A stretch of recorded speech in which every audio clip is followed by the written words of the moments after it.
Hello बच्चों, आइए प्रश्न को देखते हैं। 5 सेंटीमीटर त्रिज्या वाले एक वृत्त की जीवा ए बी केंद्र ओ से 4 सेंटीमीटर की दूरी पर है। यदि बिंदुओं ए और बी पर खींची गई स्पर्श रेखाएं बिंदु पी पर प्रतिच्छेद करती है तो स्पर्श रेखा एपी की लंबाई ज्ञात कीजिए। प्रश्न को हल करने से पहले इसकी मुख्य अवधारणा के बारे में चर्चा कर लेते हैं। तो देखिए, यहाँ पे हम लोग देखते हैं मुख्य अवधारणा। तो देखिए, यहाँ पे कुछ प्रमेय बता देते हैं वृत्त के लिए। पहली प्रमेय इस तरह से होती है कि कोई भी वृत्त दे रखा है अपने को और इसकी त्रिज्या क्या होती है, केंद्र से परिधि तक की दूरी। और इस जहाँ पे ये परिधि को छू रही है ये रेखा, त्रिज्या मतलब जो छू रही है, इसको मैं ओ बिंदु नाम दे देता हूँ। और ये दूरी जो है केंद्र से लेके परिधि तक की, इसको आर मतलब ये त्रिज्या की लंबाई है। फिर जहाँ पे ये छू रही है, जैसे ए बिंदु पे छू रही है, इस पर मैं एक रेखा खींच देता हूँ स्पर्श करती हुई, जिसको मैं ए पर स्पर्श रेखा कहता हूँ। ठीक है, तो हम लोग जानते हैं कि स्पर्श रेखा त्रिज्या पर लंब होती है स्पर्श बिंदु पर। तो या फिर इस तरह से बोल देते हैं, त्रिज्या स्पर्श रेखा स्पर्श रेखा पर स्पर्श स्पर्श बिंदु पर स्पर्श बिंदु पर लंब होती है, लंब होती है। देखो, पहली चीज तो ये काम में आने वाली है। दूसरी चीज हमारे पास इस तरह से देख लेते हैं कि देखिए, अगर कोई वृत्त दे रखा है और इसके केंद्र को अगर मैं परिधि से मिला दूं तो ये त्रिज्या बन जाएगी, और इसको इस तरह से भी मैं मिला दूं तो ये भी त्रिज्या बन जाएगी। अब इन दोनों बिंदुओं को मैं मिलाऊं, परिधि से परिधि तक की दूरी ये जीवा के बराबर होती है, जो कि केंद्र से नहीं गुजरती है। तो इसको मैं ए, इसको बी नाम दे देता हूं। अब देखिए, अगर मैं इसको ओ नाम दे दूं और ओ से लंब डालूं जीवा पर, तो ये यहाँ पे गुणधर्म ये है कि ओ से सामने वाली जीवा पर लंब डालते हैं तो ये सामने वाली जीवा को बराबर दो भागों में विभाजित करता है। मतलब कि यहाँ पे अगर मैं P बोल दूं तो ये बराबर हो जाएगा AP बराबर में PB। ठीक है जी। तो अब देखिए, इसको हम लोग ये दो प्रमेय अपने पास हो गई। इसके बाद सवाल को देखते हैं हम लोग। तो सवाल में हमें क्या बोला है? सबसे पहली चीज, 5 सेंटीमीटर त्रिज्या वाले एक वृत्त की जीवा AB। तो पहले तो हम लोग चित्र बना लेते हैं। देखिए, ये वृत्त का चित्र हम लोग बना रहे हैं। इस तरीके से ये वृत्त आ जाएगा। इसके बाद हमें बोला है इसकी त्रिज्या कितनी है, 5 सेंटीमीटर। तो यहाँ पे त्रिज्या बना लेते हैं। देखिए, इसको परिधि से मिला देते हैं तो ये बन जाएगी 5 सेंटीमीटर के बराबर। अब बोला है कि ये जीवा भी ए बी बनानी है, तो यहाँ पे इन दोनों को मिला देते हैं और जीवा को बना देते हैं सबसे पहले तो, या फिर एक काम कर देते हैं, इसको थोड़ा बड़ा कर देते हैं जीवा को। तो देखिए, इस तरह से हमने ये त्रिज्या बना दी और यहाँ पे जीवा भी बना दी। इसको मैं ए नाम दे देता हूँ, इसको मैं बी नाम दे देता हूँ, इस केंद्र को ओ नाम दे देता हूँ। अब बोला है 5 सेंटीमीटर त्रिज्या, मतलब ये भी 5 सेंटीमीटर की है और ये वाली भुजा भी 5 सेंटीमीटर की है। ठीक है, और इसके बाद हम लोग आगे बढ़ते हैं। बोला है कि ए बी पर खींची गई स्पर्श रेखाएं बिंदु पी पर प्रतिच्छेद करती है। तो देखिए, ए बी किनारे जो है इस पर स्पर्श रेखा खींचते हैं हम लोग, तो अपने पास मान लो कि ये यहाँ से इस तरह से बन रहे हैं, ये स्पर्श रेखा इस तरह से जा रही है। ठीक है, इस बिंदु को मैं पी नाम दे देता हूं। और इसके बाद हमें बोला है कि स्पर्श रेखा एपी की लंबाई ज्ञात कीजिए। एपी की लंबाई मतलब ये वाली दूरी ज्ञात करनी है हमें। तो इसके लिए क्या कर लेते हैं, देखिए, सबसे पहली चीज इसमें एक लंब डाल लेते हैं बीच में से निकाल के, तो ये इस तरह से अपने पास बन जाएगी। ठीक है, अब देखो, हम लोग जानते हैं कि यहाँ पे बता रहे हैं पहली चीज कि ये त्रिज्या स्पर्श रेखा पर लंब होती है, तो ये वाला कोण 90 डिग्री का होगा। ठीक है, उसके बाद देखो, हमने ये भी बोला कि ये केंद्र से यहाँ पे लंब पड़ेगा जीवा पर, तो ये वाला कोण भी 90 डिग्री होगा और ये वाला कोण भी 90 डिग्री होगा। अब इसको कुछ नाम भी दे देते हैं हम लोग। देखो, इसको इस तरीके से, सबसे पहली चीज, त्रिभुज ओ ए, और इसमें मैं एम नाम दे देता हूं।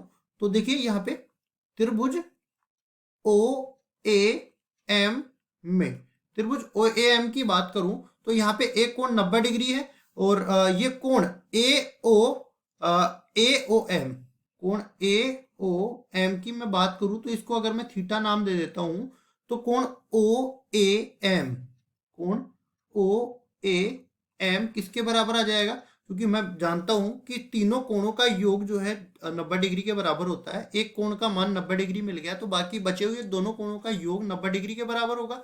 तो अगर मैंने एक कोण थीटा मान लिया तो दूसरा 90 माइनस थीटा के बराबर हो जाएगा।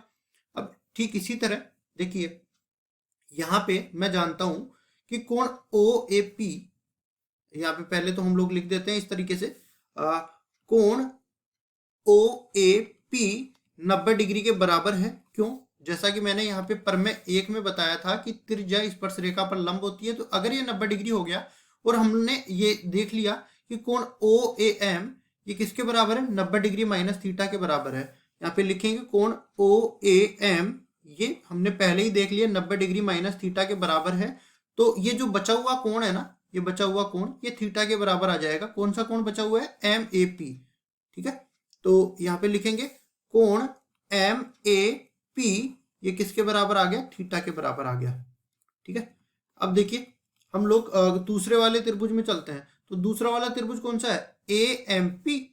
तो ये अपने पास बन जाएगा त्रिभुज ए एम पी में। इस त्रिभुज में हम लोग इस तरह से देखते हैं। देखिए पहली चीज, ये वाला कोण 90 डिग्री के बराबर है और ये वाला कोण थीटा के बराबर मैंने मान लिया।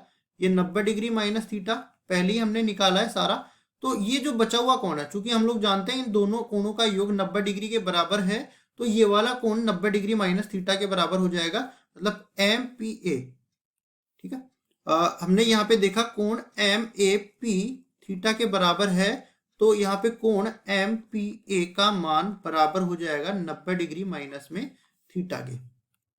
ठीक है, इस तरीके से। अब देखिए यहाँ पे अगर तीनों कोण आपस में बराबर मिल गए तो हम लोग कहेंगे ये दोनों त्रिभुज आपस में समरूप है। तो देखो समरूप कौन कौन से त्रिभुज हुए? जो संगत कोण बराबर है उसके हिसाब से हम लोग देख लेते हैं। देखिए 90 डिग्री कौन सा कोण है?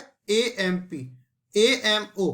तो बीच में 90 डिग्री डाल देते हैं तो ए एम ओ ये वाला त्रिभुज बोल देते हैं। तो देखिए त्रिभुज ए एम ओ और इसके समरूप होगा, यहाँ पे देखो ए के संगत कौन सा कोण है? ए यहाँ पे बन रहा है, मतलब 90 डिग्री माइनस थीटा कहाँ पे बन रहा है? पी। तो यहाँ पे पी एम ए ये त्रिभुज बन जाएगा। तो त्रिभुज पी एम ए ये दोनों समरूप है। और देखो कौन सी कसौटी लग रही है यहाँ पे? ए समरूपता कसौटी। वैसे तो ये 2 बार ही ए लिया जाता है, लेकिन दो अगर कोण बराबर होंगे तो तीसरा अपने आप ही बराबर हो जाएगा। तो यहाँ पे समरूपता कसौटी से हम लोग देख रहे हैं, ये वाला कसौटी से। तो देखिए अगर ये समरूप है तो इनकी संगत भुजाओं का अनुपात भी आपस में बराबर होने वाला है, मतलब कि ए एम बटा में पी एम और इसी तरह ए ओ बटा में पी ए और इसी तरह एक और बच गई क्या? एम ओ बटा में एम ए। अब जिसकी जरूरत है हमें और जो दे रखी है उसका मान यहाँ पे रख देते हैं। देखिए ए एम की मैं बात करूं तो यहाँ पे क्या क्या दे रखा है? पहली चीज 5 सेंटीमीटर इसकी त्रिज्या दे रखी है और 4 सेंटीमीटर इसकी जीवा की लंबाई दे रखी है, मतलब ये वाली लंबाई 4 सेंटीमीटर के बराबर है। तो अगर मैं त्रिभुज ए एम ओ को उठा के लाता हूं तो देखिए यहाँ पे क्या बन रहा है? त्रिभुज ए एम ओ। तो ये अपने पास ये वाला त्रिभुज है, इस तरीके से बन रहा है। ये ए बन गया, ये एम बन गया और ये ओ बन गया। ये वाला कोण 90 डिग्री दे रखा है, ये वाली भुजा 4 सेंटीमीटर के बराबर दे रखी है, त्रिज्या अपने पास 5 सेंटीमीटर के बराबर दे रखी है। तो ये एक समकोण त्रिभुज है जिसमें मैं पाइथागोरस प्रमेय लगा सकता हूँ। तो देखिए यहाँ पे पाइथागोरस प्रमेय लगाते हैं, पाइथागोरस प्रमेय। और ये प्रमेय कहती क्या है? इस तरह से ये बोलती है कर्ण का वर्ग बराबर होता है आधार का वर्ग प्लस लंब का वर्ग। अब देखो ये केवल समकोण त्रिभुज के लिए ही लागू होती है। कर्ण अपने पास 5 दे रखा है तो 5 का वर्ग बराबर हो जाएगा, आधार को मैं 4 सेंटीमीटर मान लेता हूं तो 4 का वर्ग हो जाएगा, प्लस लंब का वर्ग हमें ज्ञात करना है। इसको आगे सरल करेंगे तो लंब अपने पास आ जाएगा किसके बराबर? 3 सेंटीमीटर के बराबर ये आ जाएगा। इसका मतलब अपने पास ये किसका मान आ गया? 3 सेंटीमीटर, ये ए एम का मान आ गया। ठीक है, ये 3 सेंटीमीटर ए एम का मान आ गया। तो अब देखिए जो जो अपने को निकालना है वो यहाँ पे रख देते हैं। ठीक है, ए एम का मान, ए एम कौन सा वाला है? ए एम ये 3 सेंटीमीटर के बराबर है, तो ये वाला मान इसमें रख देते हैं। तो देखिए ये 3 सेंटीमीटर आ गया। इसके नीचे पी एम की बात करी गई है, तो ए एम बटा में पी एम ये हमें नहीं पता, ठीक है, ये वाला हमें नहीं पता, तो इसको इसी तरह मान के चलते हैं।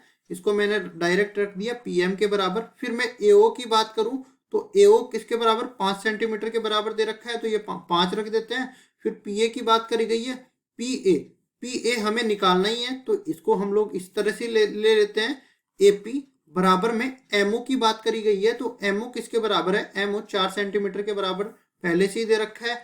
और MA की बात करी गई है, तो देखिए यहाँ पे MA हमने पहले ही निकाल लिया, ये किसके बराबर है, ये अपने पास 3 सेंटीमीटर के बराबर है। अब देखिए अगर मैं इन दोनों को ले लेता हूं एक साथ, तो यहां से मेरे पास AP का मान निकल सकता है। तो क्या करेंगे, देखिए 5 बटा में AP बराबर में 4 बटा में 3, AP का मान निकालना है, तो AP दूसरी तरफ चला जाएगा, 5 से 3 गुणा हो जाएगा और इसमें 4 का भाग लग जाएगा। कुल मिला के 15 बटा 4 अपने पास आने वाला है। इसमें हम लोग भाग देंगे तो ये अपने पास देखो 4 × 12, 3 बार जाएगा। फिर अपने पास दशमलव हासिल में कितनी बच गई, 3। अब 3 में भाग नहीं जाएगा, अब भाग में नहीं जाएगा तो दशमलव लगेगी, अब 30 हो गया। 30 में देखो 7 बार जाएगा, 28, 2 बच गया, 20 हुआ। 20 में 5 बार, 3.75 सेंटीमीटर के बराबर ये आ गया। फिर से एक बार मैं बता देता हूं मैंने किया क्या है। देखिए सबसे पहले हमें त्रिज्या और स्पर्श रेखा की केंद्र से दूरी दे रखी थी। हमने क्या किया, पहले पाइथागोरस प्रमेय लगा के ये वाली दूरी ज्ञात कर ली, जीवा की लंबाई कुल मिला के अपने पास आ जाएगी। और फिर हमने दोनों त्रिभुजों को समरूप बना के संगत भुजाओं का अनुपात बराबर कर दिया, तो अपने पास जो भुजा दे रखी थी, मतलब स्पर्श रेखा की लंबाई ज्ञात करनी थी, जो कि बराबर आ गई 3.75 सेंटीमीटर या 15 बटा में 4 सेंटीमीटर।